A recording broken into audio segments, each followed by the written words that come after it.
حضور پہ جادو ہوا تھا یہ مجھے یاد نہیں ہے کہ کتنے دن رہا، لیکن کافی دن رہا۔ جادو ہوا تھا اور جادو کیا تھا سب سے پہلے تو لبید ابن العاصم کی لڑکیوں نے کیا، لیکن ان کا جادو نہیں چلا۔ پھر خود لبید ابن العاصم نے جادو کیا تو اس کا اثر ہو گیا حضور، لیکن اس جادو کے اثر کا تعلق دین سے یا تبلیغ سے یا فرائض سے یا نماز سے نہیں تھا۔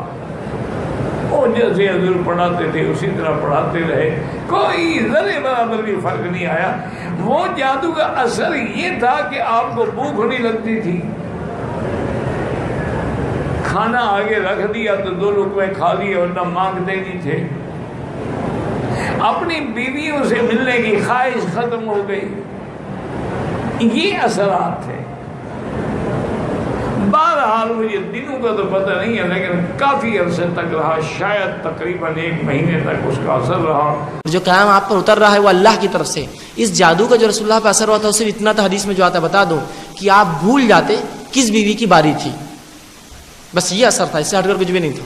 کہیں حدیث میں نہیں آتا مجھے کچھ بھی یاد نہیں رہا، ایسا کچھ بھی نہیں، صرف کس بیوی کی باری آپ بھول جاتے، بس اتنا ہی آپ پر اثر ہوا تھا۔ اس سے ہٹ کر وہی کمزور ہو گئی یا آپ بھول گئے، ایسا کچھ بھی نہیں ہوا، اس لیے کہ اس کا ذمہ تو اللہ کا تھا کہ رسول اللہ کے قلب پہ اتار کے آپ کی زبان کے مبارک کے ذریعے لوگوں تک پہنچا دے، تو یقیناً وہ تعلیمات کوئی مشکوک نہیں ہے۔ ہاں یہ بات میں ضرور جانتا ہوں، بہت سے لوگ جادو نہیں ہوا ثابت کرنے کے لیے بات بولتے ہیں کہ رسول اللہ پہ جادو نہیں ہوتا ہے تو ان کی تعلیمات تو مشکوک ہو جائیں گی وہ دور کی، تو وہ دین کا صحیح علم حاصل کرے۔ صلی اللہ علیہ وسلم پر جادو کا اثر ہوا تھا، کیا اس کا حکم ہے؟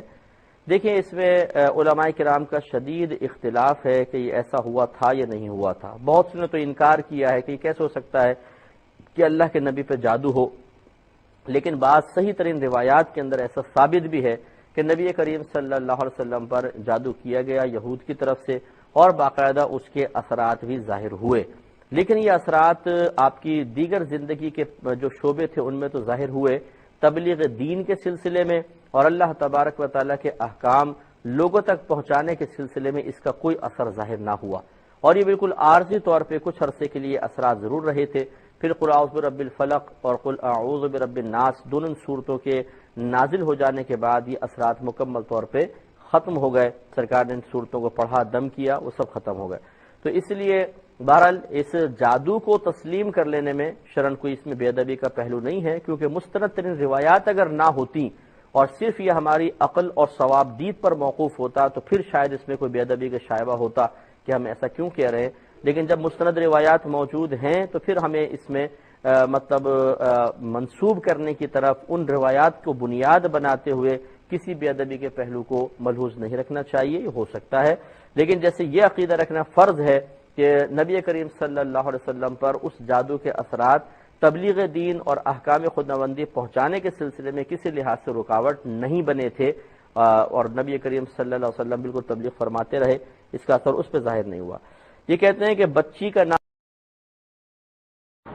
آپ صلی اللہ علیہ وسلم کی بعض عادتیں یعنی بعض کام ایسے ہو گئے جو عادت کے موافق نہیں تھے، آپ نے بعض مرتبہ کوئی کام نہیں کیا ہوتا اور آپ سمجھتے کہ میں کر چکا ہوں، بعض دفعہ کسی زوجہ کے پاس نہیں جاتے مگر سمجھتے کہ میں گیا ہوں، اور بعض دفعہ جاتے مگر سمجھتے کہ میں نہیں گیا۔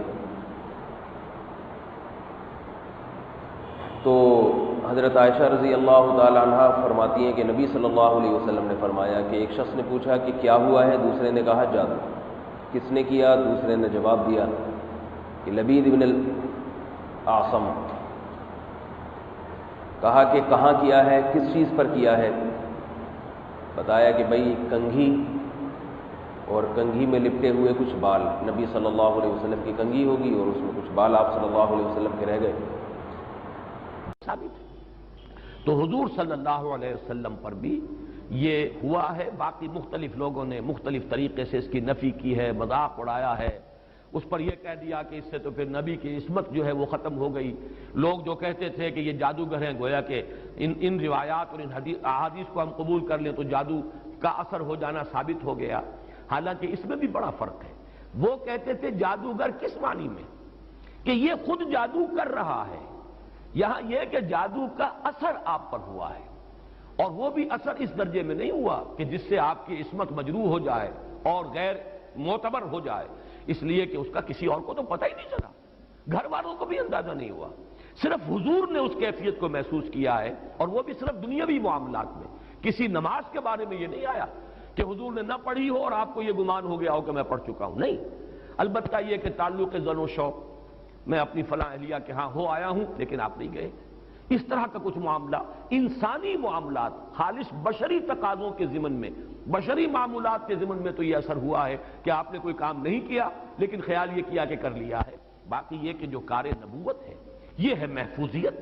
اللہ تعالیٰ نے اس جادو کے اثر سے بھی جو آپ کا فرض منصبی ہے، آپ کے نبوت و رسالت کے جو پہلو ہیں ان کو محفوظ رکھا ہے، اس زمانے میں بھی، اس دور میں بھی جبکہ آپ پر یہ جادو کا اثر تھا۔ اس کا کانٹیکسٹ کیا ہے کہ وہ قرآن حکیم کو کہتے تھے یہ جادو کا اثر ہے، آپ صلی اللہ علیہ وآلہ وسلم پر جو جادو ہوا وہ بالکل الگ ہے۔ اب یہ جو ڈاکٹرائن کھڑی کی ہے، ہم اس ڈاکٹرائن کو قرآن سے ہی نرلیفائی کر دیتے ہیں جادو کے معاملے میں، حدیثوں کو تو چھوڑ دیں۔ آپ کی ڈاکٹرائن یہ ہے، آپ کا بیانیہ یہ ہے کہ نبی کے اوپر جادو نہیں ہو سکتا۔ اگر ہم قرآن حکیم سے ثابت کر دیں کہ نبی پر جادو ہو سکتا ہے، جیسے باقی معاملات ہیں، نبی کو بھوک لگتی ہے، نبی کو جب زخم لگتا ہے خون نکلتا ہے، نبی پر جب دکھ آتا ہے آنسو نکلتے ہیں، باقی سارے معاملات ہیں، نبی کی بیویاں بھی ہیں، کھانے پینے کا محتاج بھی ہے، سارے معاملات، تو اس طریقے سے نبی کے اوپر جادو بھی ہو سکتا ہے۔ یہ ڈاکٹرائن جو ہے کہ نہیں ہو سکتا، اس کو ہم توڑتے ہیں سورہ طٰہٰ کی آیت نمبر 65 سے لے کر 70 تک۔ اس کے اندر ڈیٹیل کے ساتھ اللہ تعالیٰ نے موسیٰ علیہ السلام اور جادوگروں کا ذکر کیا ہے۔ سورہ طٰہٰ آیت نمبر 65 سے لے کر 70 تک۔ قالوا یا موسیٰ، وہ کافر کہنے لگے جو جادوگر آئے تھے، اے موسیٰ، اما ان تلقی و اما ان نکون اول من القا، کیا تم ڈالو گے اپنا، وہ تو یہ سمجھتے تھے کہ یہ بھی جادوگر ہے، تم اپنا شوبتا پہلے دکھاؤ گے نعوذ باللہ یا ہم دکھائیں؟ قال بل القوا، موسیٰ علیہ السلام نے کہا بلکہ تم ہی کرو۔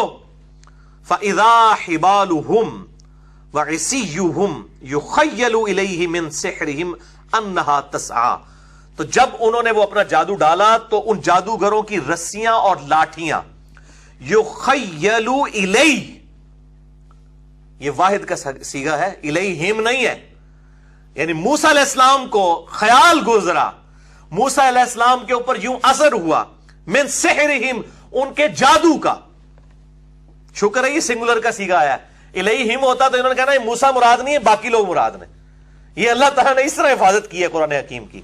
یخیل الیہ، وہ موسیٰ کو یوں نظر آئیں، من سحرہم، ان کے سحر کے سبب، انہا تسعی، کہ وہ دوڑ رہی ہیں، وہ رسیاں بھی سانپ کی مانند دوڑتی ہوئی نظر آئیں، حالانکہ نہیں تھی۔ وہ سورہ الحج کی آخری آیات میں آتا ہے، اللہ تعالیٰ فرماتا ہے کہ کوئی شخص ایک مکھی پیدا نہیں کر سکتا، تو یہ سانپ کون بنا سکتا تھا؟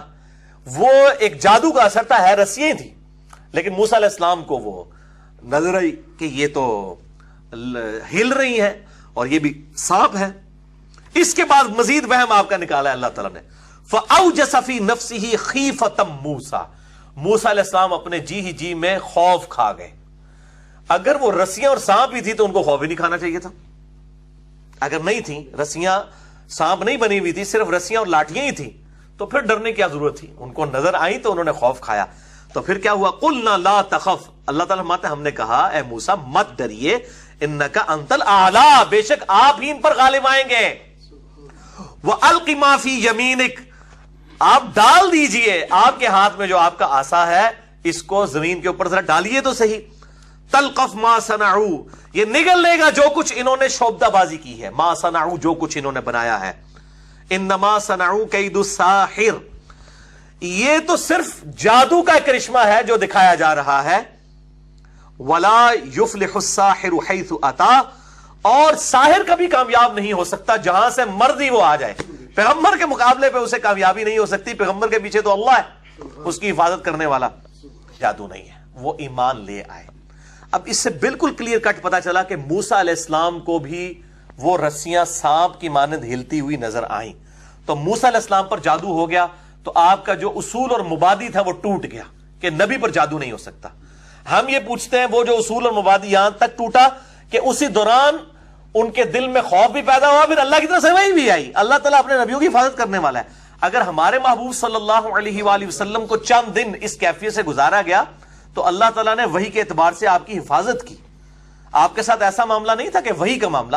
آپ صلی اللہ علیہ وسلم کچھ کام کرتے تھے پھر بھول جاتے تھے، خصوصاً اپنی بیویوں کی جو باری ہے اس کو بھی بھول جاتے تھے. بخاری و مسلم میں اس کی ڈیٹیل آتی ہے، میں وہ حدیث بھی یہاں پہ بیان کر دیتا ہوں. تو اس سے حالانکہ جن جو ہے یا جادو جو ہے وہ آپ کے اوپر کنٹرول نہیں کر سکتا، یہ خلاف قرآن ہے، خلاف عقل ہے. اللہ نے انسان کو آزاد خلق کیا ہے. اگر کوئی چیز آپ پہ کنٹرول کر لے تو پھر آپ سے حساب اور کتاب کہے گا لینا ہے. روز جزا اللہ نے رکھا ہے، تو آپ کو اللہ نے آزاد خلق کیا. اللہ یہاں نماز پڑھیں یا نہیں پڑھیں اس میں بھی آپ آزاد ہیں، تو کیا خدا آپ کو جن کے حوالے کر دے گا؟ نماز میں بھی اللہ نے زبردستی نہیں کی ہے، آپ کو اختیار دیا ہے. انسان کاملاً اسے اللہ نے فریڈم دیا ہے، رستہ یہ بھی ہے وہ بھی ہے، ہدایت کا رستہ ہے، گمراہی کا جہاں بھی جا. تو اب یہ جادو ہے کیا؟ جادو ہے، یہ نہیں کہ اس کی حقیقت نہیں ہے، جادو ہے، اس کی حقیقت ہے، قرآن میں ہے. جادو کیا ہے؟ دیکھیے سب سے زیادہ بڑا جادو جو تھا حضرت موسیٰ کے زمانے میں تھا. حضرت موسیٰ نے جادوگروں کو بلایا، حضرت موسیٰ کے مقابلے میں فرعون نے جادوگروں کو بلایا، مقابلہ ہو گیا حضرت موسیٰ سے. ٹھیک، حضرت موسیٰ اللہ کے نبی تھے، وہ جادوگر تھے. انہوں نے کیا کیا؟ رسیاں جو تھی نا وہ پھینکی تو وہ سانپ بن گئے، ایسے ایسے سانپ. حضرت عیسیٰ علیہ السلام، موسیٰ علیہ السلام نے جادو نہیں کیا، یہ کرامت کی. ان کے پاس ایک عصا تھی. ہاں جی، یہ جو عصا ہم اٹھاتے شاید حضرت موسیٰ کی سنت، ٹھیک ہے، چلی آ رہی. حضرت موسیٰ کے پاس عصا ہوتی تھی. انہوں نے اپنی عصا پھینکی، بہت بڑا اژدہا، بہت بڑا سنیک بن گیا، وہ سارے چھوٹے چھوٹے سانپوں کو کھا گیا. بس یہی ہوا. اب قرآن کہتا ہے کہ سارے جادوگر سجدے میں گر پڑے. قالوا آمنا برب ہارون ورب موسیٰ، ہم ایمان لے آئے موسیٰ کے رب پر. ارے بھائی کیا ہوا؟ فرعون حیران ہو گیا، تم مسلمان ہو گئے میرے پوچھے بغیر؟ جو تم نے کیا وہی اس نے کیا، بس یہ کس کا سانپ بڑا تھا، تم کیوں مسلمان ہو گئے؟ کہا نہیں، بات یہ نہیں ہے، ہم نے جو کیا وہ جادو تھا، موسیٰ نے جو کیا وہ معجزہ تھا. کہا مجھے سمجھاؤ کیسے؟ تم نے رسیاں پھینکی سانپ بن گئے، انہوں نے عصا پھینکی اژدہا بن گئے. ان کی سوڑی بڑی تھی، آپ کی چھوٹی تھی. فرق کیا ہے؟ کیا فرق یہ ہے کہ ہماری جو رسیاں سانپ بنی ہیں نا یہ ڈرا سکتی ہیں مگر کسی کو کھا نہیں سکتی. اب سمجھ رہے ہیں جادو کیا ہے؟ جادو ڈرا سکتا ہے، جن ڈرا سکتا ہے مگر آپ کو نقصان نہیں دے سکتا. نقصان تب دے گا جب ایمان نہیں ہوگا.